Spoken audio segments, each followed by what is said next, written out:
안녕하세요. 오늘은 요한 1서 3장입니다. 제목은 하나님의 자녀라는 제목으로 은혜를 나누고자 합니다. 요한 1서 3장은 하나님의 자녀됨의 인식, 이해에 대해서 가르쳐주고 있습니다. 1절에 보라, 아버지께서 어떠한 사랑을 우리에게 베푸사 하나님의 자녀라 일컬음을 받게 하셨는가. 우리가 그러하도다. 그러므로 세상이 우리를 알지 못함은 그를 알지 못함이라. 하나님의 자녀가 어떤 자입니까? 하나님의 사랑을 받은 자들입니다. 어떠한 사랑을 받았을까요? 16절에 보면은 그가 우리를 위하여 목숨을 버리셨으니 우리가 이로써 사랑을 알고 우리도 형제들을 위하여 목숨을 버리는 것이 마땅하니라. 생명의 소중한 선물을 받았습니다. 우리가 받은 그 유익이 무엇입니까? 5절에 보면은 그가 우리 죄를 없애려고 나타나신 것을 너희가 아나니 그에게는 죄가 없느니라. 죄값을 지불하였습니다. 죄도 없으시고 죄를 알지도 못하시는 예수님이십니다. 그런 분이 우리의 죄를 대신 짊어지셨습니다. 죄에서 해방된 결과가 무엇일까요? 2절에 보면은 사랑하는 자들아, 우리가 지금은 하나님의 자녀라. 장래에 어떻게 될지는 아직 나타나지 아니하였으나 그가 나타나시면 우리가 그와 같을 줄을 아는 것은 그의 참모습 그대로 볼 것이기 때문이니 하나님 앞에 나아갈 수 있습니다. 영원한 생명을 받습니다. 부활의 몸을 주셨습니다. 하나님과 함께 살 것입니다. 천국이 예비되었습니다. 은혜 입은 자의 그 삶의 태도는 어떻게 바뀔까요? 3절에 보면은 주를 향하여 이 소망을 가진 자마다 그의 깨끗하심과 같이 자기를 깨끗하게 하느니라. 우선 예수님께 감사하는 마음이 있습니다. 그리고 우리 예수님을 사랑합니다. 죄를 대적하신 예수님, 우리 역시 죄를 미워합니다. 죄와 싸웁니다. 죄를 멀리합니다. 그렇다면 죄란 무엇입니까? 죄는 어떤 방식으로 나타납니까? 7절, 8절입니다. 자녀들아, 아무도 너희를 미혹하지 못하게 하라. 의를 행하는 자는 그의 의로우심과 같이 의롭고 죄를 짓는 자는 마귀에게 속하나니 마귀는 처음부터 범죄함이라. 하나님의 아들이 나타나신 것은 마귀의 일을 멸하려 하심이라. 의로우심이란 무엇을 말합니까? 하나님을 사랑하는 것입니다. 하나님의 말씀에 순종하는 것입니다. 하나님의 뜻을 받들어 섬기는 것입니다. 하나님을 기쁘시게 해드리고자 하는 것이 소원입니다. 하나님의 뜻에 순종하는 것을 성숙으로 여깁니다. 이것을 위해서 내 안에 있는 죄성과 갈등합니다. 그래서 나를 복종시키는 성화의 삶을 살아가는 것입니다. 가장 구체적인 현상이 무엇입니까? 하나님을 사랑하는 자의 삶 속에는 어떤 열매가 나타날까요? 10절에 보면은 이러므로 하나님의 자녀들과 마귀의 자녀들이 드러나나니 무릇 의를 행하지 아니하는 자나 또는 그 형제를 사랑하지 아니하는 자는 하나님께 속하지 아니하니라. 마음속에 하나님을 기쁘시게 하는 소원을 가진 자, 또한 형제를 사랑하는 자, 그가 하나님의 자녀입니다. 반대로 하나님에 대한 마음이 없습니다. 오직 자기 사랑뿐이고 자기 소원만 있고 자기 야망에 눈이 멀었습니다. 걸림돌은 공격 대상입니다. 미움 대상입니다. 질투의 화신입니다. 이해 충돌에 있어서 결코 물러서지 않습니다. 반드시 이겨야 합니다. 내가 제일 잘 나가야 합니다. 내가 제일 높은 자리에 올라가야 합니다. 그 예가 바로 가인이었습니다. 12절에 보면은 가인같이 하지 말라. 그는 악한 자에게 속하여 그 아우를 죽였으나 어떤 이유로 죽였느냐? 자기의 행위는 악하고 그의 아우의 행위는 의로움이라. 형제를 미워하는데 이유가 없습니다. 단지 이유가 있다면은 하나님의 자녀이기 때문입니다. 거룩하기 때문에 미워합니다. 착하기 때문에 미워합니다. 이것이 세상이 교회를 미워하는 이유입니다. 이유 없이 핍박하는 것입니다.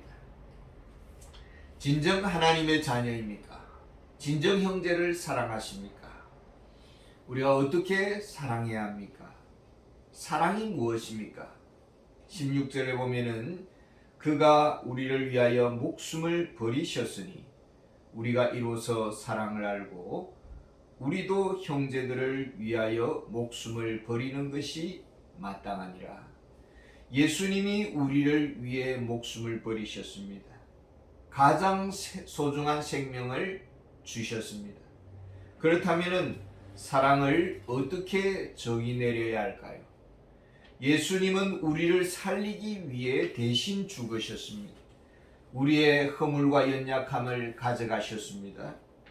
주님의 소중한 것을 주셨습니다. 그러니까 사랑은 말이 아니다라는 것입니다. 사랑은 실천이고 책임을 지는 것이고 대가를 지불하는 것입니다. 수고를 했는가? 그러나 그 수고 이면에 하나님을 기쁘시게 하고자 하는 동기가 수반되었는가? 17절입니다. 누가 이 세상의 재물을 가지고 형제의 궁핍함을 보고도 도와줄 마음을 닫으면 하나님의 사랑이 어찌 그 속에 거하겠느냐?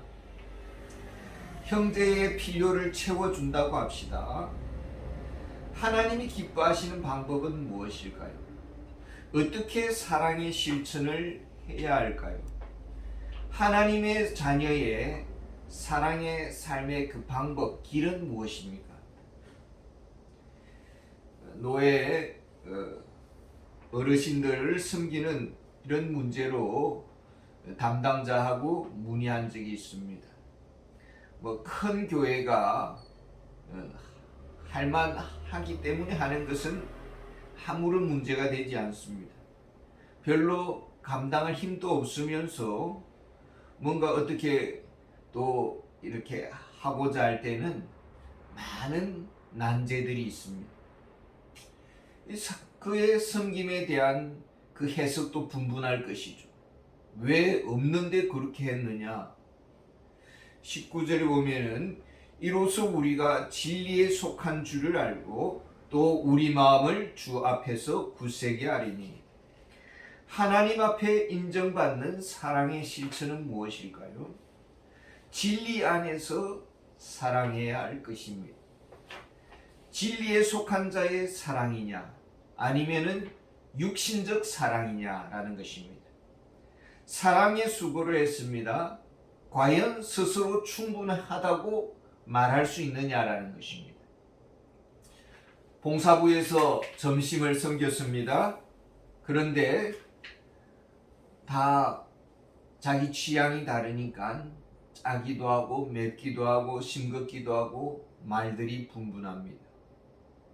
사랑의 수고를 했으니 충분해 라고 자족할 수 있습니까? 수고하는 입장에서는 늘 부족할 뿐입니다. 작은 재정에다가 어떻게 다 만족을 시켜드릴 수 있겠습니까? 20절에 이는 우리 마음이 혹 우리를 책망할 일이 있어도 하나님은 우리 마음보다 크시고 모든 것을 아시기 때문이라. 그저 부족합니다. 하나님이 채워주시기를 바랄 뿐입니다. 하나님이 아시고 하나님이 우리의 마음을 헤아려 주실 것입니다. 형편과 처지를 아시는 하나님이십니다.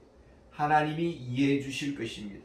그러나 다만 최선을 다하려는 마음이 우리에게는 필요합니다.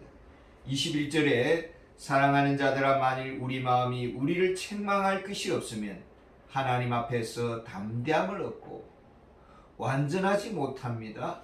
충분하지도 못합니다. 온전히 감동을 주지도 못했습니다. 오히려 걱정합니다. 혹시 나의 이 부족한 수고가 상처가 되지는 않을까? 자존심을 상하게 하지는 않았는가? 최선을 다하려는 자세가 필요합니다. 그러나 다만 우리가 하나님 앞에서 할 뿐입니다. 22절에 무엇이든지 구하는 바를 그에게서 받나니 이는 우리가 그의 계명을 지키고 그 앞에서 기뻐하시는 것을 행함이라. 기도하는 중에 마음의 감동을 받았습니다. 사랑을 실천하고자 합니다. 하나님이 기뻐하실 것을 이런 확신이 듭니다. 그래서 사랑을 실천하고자 합니다. 그러나 이 모든 것이 주께로부터 주어져야 합니다. 모든 것이 하나님께 영광이 돌아가야 합니다. 어느 시골에 목회자가 부임을 했습니다. 그분은 정이 많았습니다. 그리고 손 내미는 분들이 많이 찾아왔습니다. 근데 심리도 못 가서 발병이 났습니다. 사랑의 수고 그 이후에 하나님이 다 하셨습니다. 이렇게 말할 수 있는 충분한 기도, 충분한 지혜, 충분한 하나님의 공급하심이 필요합니다. 그래서 기도가 필수입니다. 기도 없는 나의 조급적인 그런 사랑이 오히려 화를 불러들이는 것입니다. 형제의 필요를 느낍니다. 하나님의 손길로 하나님의 심부름꾼이 되어서 오른손이 하는 일을 왼손이 하듯이 은밀하게 섬길 수 있다면, 그래서 모두가 하나님께 감사를 할 수 있고 또 이것이 진정한 사랑의 실천이라고 믿습니다. 사랑의 수고가 예수님의 이름으로 행하여지기를 원합니다. 내가 아니요 주님이 하셨습니다. 성령의 인도하심으로 이루어진다면 하나님께 영광이 되고 은혜가 될 줄 믿습니다. 감사합니다.